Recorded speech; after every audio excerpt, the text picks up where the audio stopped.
Welcome to the Field Tested series. My name is Ari, and today I'm joined by Wes Anderson, VP of Agronomy at SWAT Maps. And Wes has spent many years helping growers and agronomists use agronomy properly on the field. Today, I want to talk about how agronomy can be used to generate results from real farms. Wes, I want to ask you first, how did you get into agronomy? What led you to this path that you've taken? Can you walk us through from as far back as you want to now? Yeah, well, it started pretty early, I guess. I grew up in a farm in east central Saskatchewan near Yorkton. So that's in Canada. Mixed farm, but predominantly grain focused, I guess. And so many years riding in a tractor combine with my dad. And I mean, as of the age of 13, started operating combine myself, harvesting crops and starting to understand influence of management on crops, and that always really interested me. So yeah, I guess just as I grew up and got my degree in agriculture at university, that field of essentially the science of growing a crop, which is what agronomy basically is, really intrigued me more and more and more, and got into it after university. So yeah, I've really been into it for about 25 years now, and yeah, it's been good at always learning new things. Great. So, if you were again to look back at those years, is there like a core set of lessons that has shaped how you view nutrient management in general and just soil variability today? Yeah, I don't know if I could really say that exactly, but it's been just a progression through my career. So certainly early in my career, just after I finished university, precision ag tools really almost didn't exist, right? Like it was very, very early. There were a few progressive farms just only starting to yield map, and which gave us the ability to truly understand just how much yield varied. Um, and that progressed into then some satellite imagery, which I started using about 10 years ago or so in my career, actually in rice and cotton systems when I first worked in Australia. But it really hasn't been until the last 10 years or so that these technologies have really picked up. Um, and I think the learning curve has steeply inclined. And I think since starting with SWAT maps in particular, where we're focused on mapping soil and water variability, I've learned more in the past 10 years than I did the previous 15 for sure. Like it's just been a massive learning experience, which is fantastic. I want to focus a bit on your bio because you mentioned something that caught my attention and I reached out to you, which is that precision agronomy should eventually just be referred to as agronomy. So what would it take on like a high level to get to that point?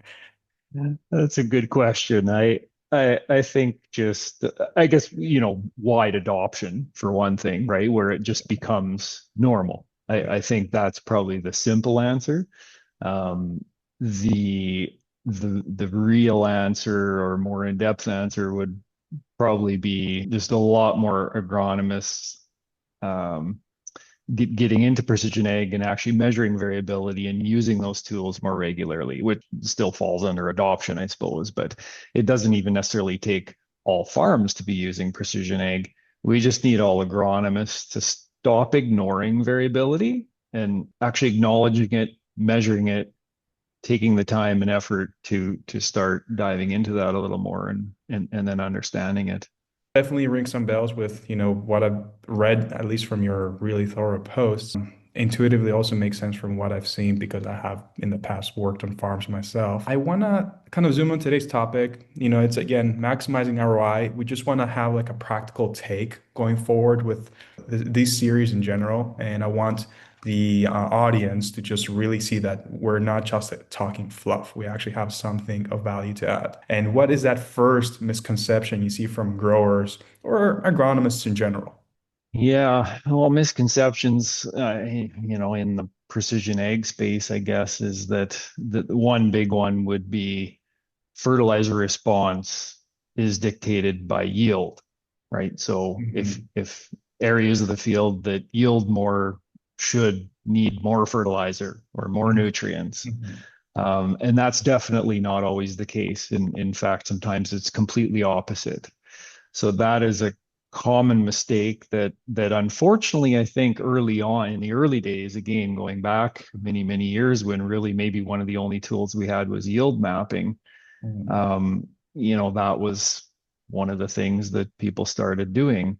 But the reality is you have to disconnect yield potential from what we often broadly, or I often broadly just call soil potential. In other words, what can the soil provide the crop versus what does the crop need? And we have to look at those two things independently to figure out what something like fertilizer response really is in all parts of the field. Because the reality is sometimes high yielding areas of the field are high yielding because the soil can provide everything that the crop needs. Right?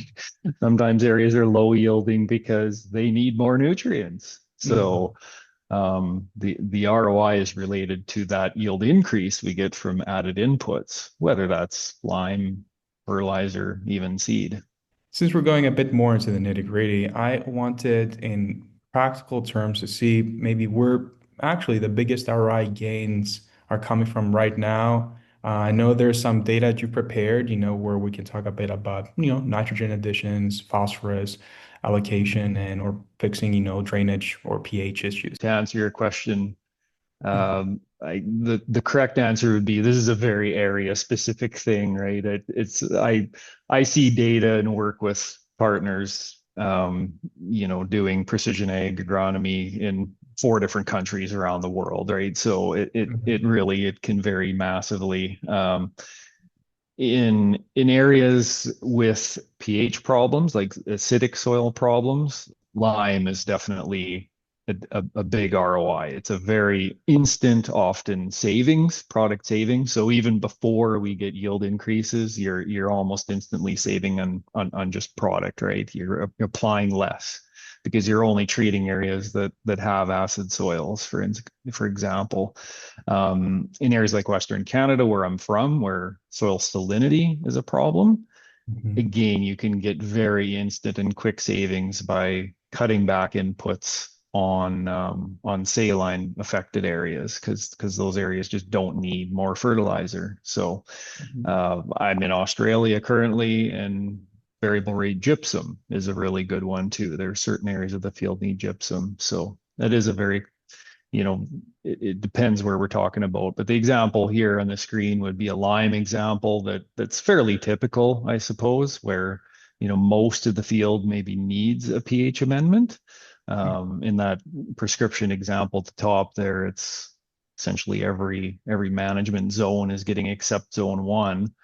But that rate can vary quite substantially, right? So those rates are in pounds per acre. So we're going as high as 4,300 pounds per acre, a couple tons per acre, basically. And that's dictated by the buffer pH in the soil test, sort of that second column.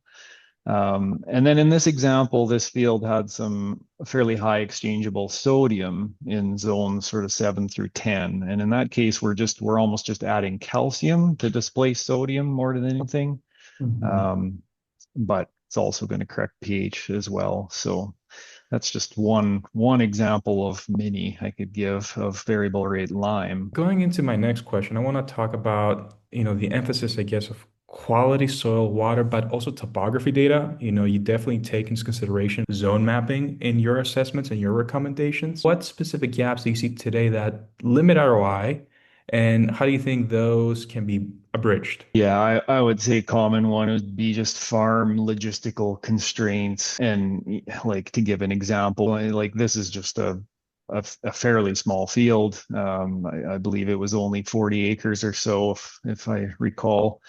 And just an example, I mean, there's 3 soil tests there from 3 different zones, sort of showing all the extremes in this particular field. And I'm not going to dive into all the details. The point is, I've outlined a few sort of key, production limitations, we'll call them, in the 3 different zones, Mhm. and they vary a lot, right? And so there's all these different things that we could try and manage better, but then it often comes down to, well, what can the farm do? Is their equipment capable of handling this sort of resolution, a map? What's realistic? Can we vary a product that much in that, short of space, all that sort of thing. So yeah, it's often the farm limitations. I mean, true story, this farm was really applying all their nutrients pretty much as one single blend, right? All products blended together. So even though maybe nitrogen rates might vary differently than phosphorus or potassium or even sulfur or something, Mhm. when it's all blended together as one product, you can't separate those, right? They all have to go together. So those are real problems. A lot of the time when maybe we start with farms down this path, that is a common scenario, but eventually they start to, by getting this sort of data, they go, well, yeah, you know what? It would make sense to do this and separate out sulfur from the other nutrients and apply it differently. Because yes, it might add a little extra expense for application, but I'll more than make that up by variable rating it on its own and managing it on its own. Mhm. So that's just one example. How do you blend the model outputs with what you learn from walking and mapping the fields? Any additional t testing you might be doing, like tissue testing? And how does year to year variability change things? Can you kind of like walk us through, I guess, overall through like the process and how it changes your approach? Yeah, well, I always say like you start by collecting data and then you constantly measure and manage and relearn, right? And yeah, you touched on that sort of temporal variability from season to season. You can get totally different weather that actually affects things. Mhm. But by continually, walking in fields and checking fields and going back to specific spots that maybe are problematic, um, and maybe taking something like tissue tests, for example, right? We start to learn what drives maybe a deficiency. So for example, phosphorus. Well, we've learned that when spring is dry and the crop is young in that younger phase, if the topsoil is dry, where a lot of the phosphorus is, we often see a lot of deficiencies or have the potential to get fairly big responses to that nutrient if it's applied deep. So there's little nuances that occur with different seasons and different weather patterns. And the way to really learn those over time is just by physically being in the field. This isn't the type of stuff where you can just sit in an office and learn all you need to know. It does require some boots in the ground. And that's a breath of fresh air to mention here because you often see, especially on like professional social networks like LinkedIn, people advocate for the silver bullet, mapping, Yeah. and that's all you need. And I am, probably fed up, and probably you're more fed up than me. It's just it takes really knowing the land and kind of. I get segue from this because you did mention variable rate practices are front and center, really, at least with your philosophy and how agronomy should be approached. So, what is one example I guess we can lean in on from what it would take for you to improve your ROI? If I'm a farmer coming to you and I want to start investing, how would you approach it? And if I want to see ROI next year, will I see it? What's the advice Mhm. you kind of give most often? And maybe can you walk us also through in this layered question, what do people expect to listen as well? It's a good question, and again, very very farm specific. But we like to start with the low hanging fruit, and really before that, like you have to understand, like you don't know what you don't know, right? And Mhm. that's in order to sort of know what the low hanging fruit is, we have to start with doing some fundamental data collection. For us, that's using some proximal soil data and topography and elevation and understanding where water flows across the landscape, right? Those are the things we start with. Then layer in soil tests, and we start from there. Mhm. So yeah, that low hanging fruit can certainly vary a lot. But I think the thing that surprises a lot of farms is my first discussion is often just about water. Where is it too wet? Where is it too dry? Where does it frequently flood out? Mm, Things like that. So a lot of the time, the initial discussion is just about water management, potentially drainage, whether that's like subsurface tile drainage or just some very basic surface drainage. mhm, Um, we've got a map up here as an example, the SWAT map on the top, just showing some drainage lines of water, and then the bottom one is more what we kind of refer to as a drainage plan. So those rainbow colored polygons in the depressions that you can kind of see, they sort of tell us how deep that depression is or how deep the water would potentially be should it flood. And so, when we look at this, we some of those depressions are in an otherwise really nice, productive soil. They're just at risk of flooding out in a really wet year. Some of mhm, the other ones, on the other hand, are in a different SWAT zone, and they actually have some legitimate soil problems. So even if we were to drain them, they still not be might not be all that productive. So it's understanding things like that helps us guide that discussion about water and, do we need to first work in drainage? Because I will go on the record saying that the highest yielding areas of a field in any given year are where the water is just right or the best. So it's neither too wet nor too dry. Even mm, in dry climates, and I've worked in a lot of dry climates, both in Australia and Canada. mm, Um, Even in dry climates, you can often run into situations where there's at least temporarily excess water, and that water logging causes problems, whether that's nitrogen loss, stress in the crop, you name it, and it causes yield loss. So it's not uncommon for us to see areas of the field that are water limited and losing yield due to that limitation, but also actually, getting too much water at times and causing yield loss due to that. So mhm. efficiency of nutrient use and yield all starts with water. My next question will be also the last question. I understand very well now that if, and you made it very clear, that is that water is a huge component in successful, crop growth. It has to be just right. So, we definitely have other variables. You've made them very clear throughout this presentation.